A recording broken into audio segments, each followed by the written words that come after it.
Right. ఇక details చూస్తే రాజధానిలో కాసేపట్లో ప్రధాని మోదీ అధ్యక్షతన ఎన్డీఏ భాగస్వామ్య పక్షాల కీలక సమావేశం జరగనుంది. ఈ ఉన్నత స్థాయి భేటీకి ఎన్డీఏ కూటమిలోని అన్ని భాగస్వామ్య పార్టీల ముఖ్య నేతలతో పాటు ఎన్డీఏ పాలిత రాష్ట్రాల ముఖ్యమంత్రులు హాజరు కానున్నారు. ఈ సమావేశంలో ప్రధానంగా ఎన్డీఏ ప్రభుత్వం సాధించిన విజయాలు, సంక్షేమ పథకాల అమలు తీరుపై సమీక్షించనున్నారు. అలాగే భవిష్యత్తులో చేపట్టబోయే కార్యాచరణ, దేశాభివృద్ధి వ్యూహాలపై సుదీర్ఘంగా చర్చించనున్నారు.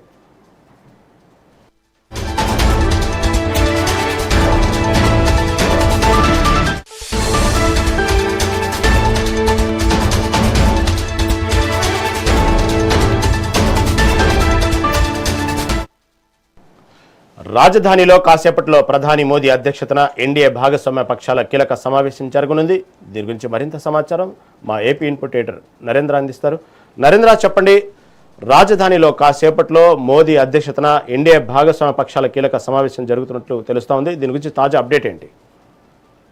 రహీం, ఢిల్లీలో ఈరోజు ఎన్డీఏ పక్షాల సమావేశం జరగబోతూ ఉంది. ముఖ్యంగా ఏదైతే ఎన్డీఏకి సంబంధించినటువంటి ఈ కీలక సమావేశంలో పాల్గొనేందుకు దేశవ్యాప్తంగా ఎన్డీఏ భాగస్వామ్య పక్షాలకు చెందినటువంటి దగ్గర 35 పార్టీలకు సంబంధించినటువంటి దగ్గర 75 మంది అగ్రనేతలు ఈ ఢిల్లీకి పయనమయ్యారు. ఈ ఢిల్లీలో ఈ కార్యక్రమంలో పాల్గొనబోతూ ఉన్నారు. దగ్గర దీనికి సంబంధించి పెద్ద ఎత్తున ఏర్పాట్లు కూడా చేశారు. అయితే ఈ 12 ఏళ్లుగా ప్రధానమంత్రి నరేంద్ర మోడీ ఏదైతే దేశానికి ప్రధానమంత్రిగా కొనసాగుతూ ఉన్నారు. 12 సంవత్సరాలు పూర్తి చేసుకున్నటువంటి సందర్భంగా ఢిల్లీలో ఎన్డీఏ కూటమి భేటీ కానుంది. దేశంలో ఎన్నికైనటువంటి ప్రధానుల్లో అత్యంత సుదీర్ఘ కాలం కొనసాగినటువంటి నేతగా నరేంద్ర మోడీ సరికొత్త రికార్డు సృష్టించినటువంటి నేపథ్యంలో ఈ భేటీ ప్రాధాన్యత సంతరించుకుంది. బీజేపీ జాతీయ అధ్యక్షుడు నితిన్ నబీబ్ అధ్యక్షతన జరుగుతున్నటువంటి ఈ మహాసభలో ఎన్డీఏ భాగస్వామ్య పక్షాలకు చెందినటువంటి ముఖ్య నేతలు, వివిధ రాష్ట్రాల ముఖ్యమంత్రులు, ఉప ముఖ్యమంత్రులు పాల్గొనున్నారు. దగ్గర 75 మంది వరకు అగ్రనేతలు కూడా ఈ సమావేశంలో పాల్గొంటారంటూ మనకైతే కొంత సమాచారం ఉంది. మోడీ నాయకత్వానికి కృతజ్ఞతల తీర్మానం ప్రవేశపెట్టనున్నారు. ముఖ్యంగా ఈ తీర్మానాన్ని ఆంధ్రప్రదేశ్ ముఖ్యమంత్రి నారా చంద్రబాబు నాయుడు ఈ సమావేశంలో ప్రవేశపెట్టబోతూ ఉన్నారు.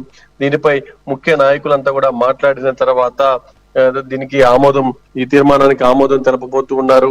మొత్తంగా ఏదైతే ప్రధానమంత్రి నరేంద్ర మోడీ దేశ ప్రధానిగా బాధ్యతలు చేపట్టిన తర్వాత దేశంలో తీసుకొచ్చినటువంటి సంస్కరణలు, దేశాన్ని అభివృద్ధి వైపు నడిపిస్తున్నటువంటి విధానం, అభివృద్ధి సంక్షేమ కార్యక్రమాలని అమలు చేస్తున్నటువంటి తీరు వంటి అంశాలపై ఇప్పటికే దేశవ్యాప్తంగా ఉన్నటువంటి ముఖ్య నాయకులంతా కూడా మాట్లాడుతూ ఉన్నారు. ముఖ్యంగా ఎన్డీఏ భాగస్వామ్య పక్షాల్లో నాయకులైతే దానికి సంబంధించి వాళ్ళు పూర్తి స్థాయిలో కూడా ప్రజలకు తీసుకువెళ్తున్నటువంటి పరిస్థితిని మనం చూడవచ్చు.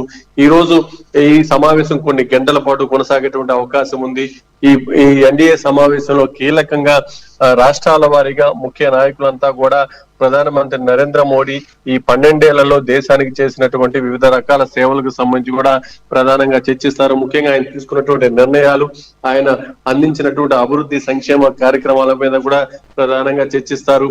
తర్వాత ప్రధానమంత్రి నరేంద్ర మోడీ కూడా ఈ సభను ఉద్దేశించి మాట్లాడతారు. మొత్తంగా ఆయన ఎన్డీఏ పార్టీలకు సంబంధించినటువంటి నాయకులందరూ కూడా దిశానిర్దేశం చేయబోతూ ఉన్నారు. ఎన్డీఏ పూర్తి స్థాయిలో దేశంలో ఇంకా బలంగా ముందుకు వెళ్ళబోతూ ఉంది. ఏదైతే దేశ ప్రజలు వాళ్ళ మీద పెట్టుకున్నటువంటి నమ్మకానికి సంబంధించి పూర్తి స్థాయిలో నిలబెట్టుకునే విధంగా, వాళ్ళు కోరుకున్న దానికంటే ఎక్కువ అభివృద్ధి సంక్షేమాన్ని అందించే విధంగా కూడా ప్రధానమంత్రి నరేంద్ర మోడీ పనిచేయడానికి సహకరించినటువంటి ప్రతి ఒక్కరికి ఆయన ఇప్పటికే ధన్యవాదాలు చెప్తూ ఉన్నారు. ఈ రోజు ఈ సభలో కూడా పూర్తిగా భవిష్యత్ యాక్షన్ ప్లాన్ కి సంబంధించి ఇటు ఎన్డీఏ పక్షాన ఉన్నటువంటి ముఖ్య నాయకులందరూ కూడా దిశానిర్దేశం చేయబోతూ ఉన్నారు. Thank you for update.